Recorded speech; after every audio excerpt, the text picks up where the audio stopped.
Yesus masuk ke kota Yeriko dan berjalan terus melintasi kota itu. Di situ ada seorang bernama Zakius, kepala pemungut cukai, dan ia seorang yang kaya. Ia berusaha untuk melihat orang apakah Yesus itu, tetapi ia tidak berhasil karena orang banyak sebab badannya pendek. Maka berlarilah ia mendahului orang banyak, lalu memanjat pohon ara untuk melihat Yesus yang akan lewat di situ. Ketika Yesus sampai ke tempat itu, ia melihat ke atas dan berkata, "Zakeus, segeralah turun, sebab hari ini aku harus menumpang di rumahmu." Lalu Zakius segera turun dan menerima Yesus dengan sukacita. Tetapi semua orang yang melihat hal itu bersungut-sungut. Katanya, "Ia menumpang di rumah orang berdosa." Tetapi Zakius berdiri dan berkata kepada Tuhan, "Tuhan, setengah dari milikku akan kuberikan kepada orang miskin. Dan sekiranya ada sesuatu yang kuperas dari seseorang, akan kukembalikan 4 kali lipat." Kata Yesus kepadanya, Hari ini telah terjadi keselamatan kepada rumah ini, karena orang ini pun anak Abraham. Sebab anak manusia datang untuk mencari dan menyelamatkan yang hilang. Untuk mereka yang mendengarkan dia di situ, Yesus melanjutkan perkataannya dengan suatu perumpamaan, sebab ia sudah dekat Yerusalem dan mereka menyangka bahwa kerajaan Allah akan segera kelihatan.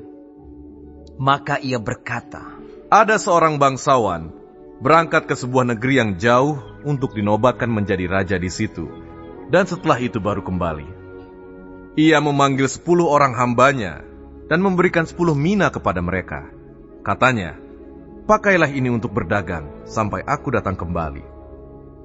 Akan tetapi orang-orang sebangsanya membenci dia, lalu mengirimkan utusan menyusul dia untuk mengatakan, kami tidak mau orang ini menjadi raja atas kami.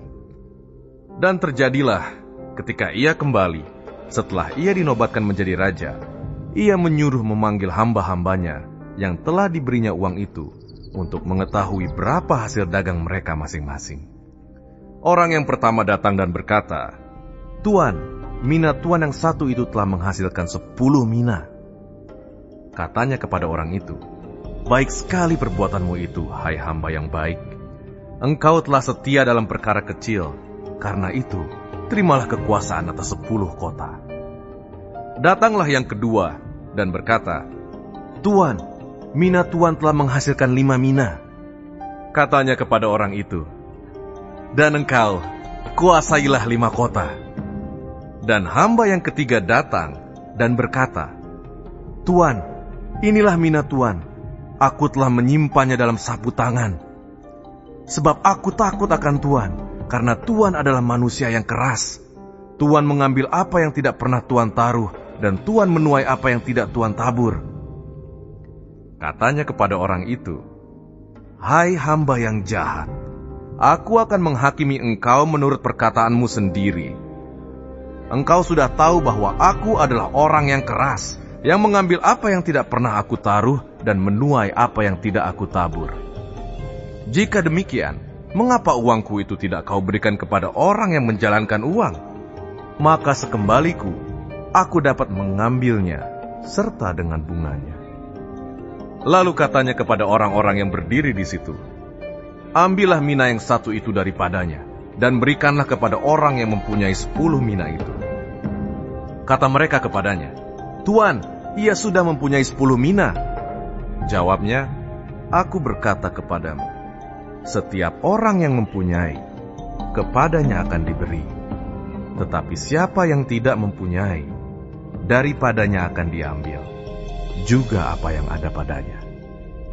Akan tetapi semua seteruku ini, yang tidak suka aku menjadi rajanya, bawalah mereka kemari, dan bunuhlah mereka di depan mataku. Dan setelah mengatakan semuanya itu, Yesus mendahului mereka dan meneruskan perjalanannya ke Yerusalem. Ketika ia telah dekat Betfage dan Betania, yang terletak di gunung yang bernama Bukit Zaitun, Yesus menyuruh 2 orang muridnya dengan pesan, pergilah ke kampung yang di depanmu itu. Pada waktu kamu masuk di situ, kamu akan mendapati seekor keledai muda tertambat, yang belum pernah ditunggangi orang. lepaskanlah keledai itu, dan bawalah kemari. Dan jika ada orang bertanya kepadamu, mengapa kamu melepaskannya? Jawablah begini, Tuhan memerlukannya. Lalu pergilah mereka yang disuruh itu, dan mereka mendapati segala sesuatu seperti yang telah dikatakan Yesus. Ketika mereka melepaskan keledai itu, berkatalah orang yang empunya keledai itu, "Mengapa kamu melepaskan keledai itu?" Kata mereka, Tuhan memerlukannya. mereka membawa keledai itu kepada Yesus, lalu mengalasinya dengan pakaian mereka dan menolong Yesus naik ke atasnya. Dan sementara Yesus mengendarai keledai itu, mereka menghamparkan pakaiannya di jalan. Ketika ia dekat Yerusalem, di tempat jalan menurun dari Bukit Zaitun, mulailah semua murid yang mengiringi dia bergembira dan memuji Allah dengan suara nyaring oleh karena segala mujizat yang telah mereka lihat. Kata mereka, "Diberkatilah dia yang datang sebagai Raja dalam nama Tuhan. Damai sejahtera di sorga dan kemuliaan di tempat yang maha tinggi." Beberapa orang Farisi yang turut dengan orang banyak itu berkata kepada Yesus, Guru, tegurlah murid-muridmu itu. Jawabnya, Aku berkata kepadamu, jika mereka ini diam, maka batu ini akan berteriak.